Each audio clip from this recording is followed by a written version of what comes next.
L'info éco avec Capital. On commence par l'info du week-end. Patronat et syndicats sont enfin parvenus à se mettre d'accord sur la réforme de l'assurance chômage au terme de 2 jours d'âpres négociations. La CFDT et la CFTC ont indiqué vouloir signer le texte, contrairement à la CGT, avec des mesures clés. Baisse des cotisations patronales, mensualisation, dégressivité et conditions d'ouverture de droits. Les principaux points de cet accord sont à découvrir sur capital.fr.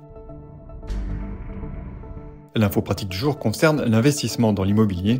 Si la baisse des prix dans l'immobilier tend à se confirmer, l'attentisme des acquéreurs, qui sont toujours en location, accentue le déséquilibre entre l'offre de logements à louer et la demande.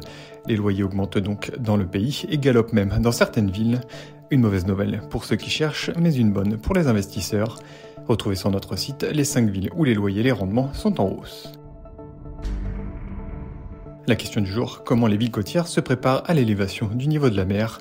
Si l'on prend l'exemple du bassin méditerranéen, il pourrait subir une élévation du niveau de la mer de 110 cm d'ici 2100 si les émissions de gaz à effet de serre ne baissent pas.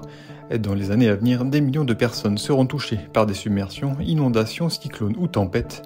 Face à la montée inexorable des eaux, certaines villes ont trouvé des solutions. Lesquelles ? Découvrez-les sur notre site.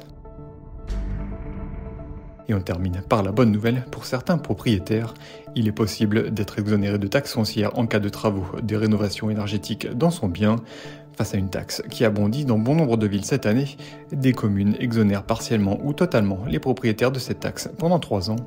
Où et sous quelles conditions ? Les réponses sur capital.fr. C'était l'info éco avec Capital.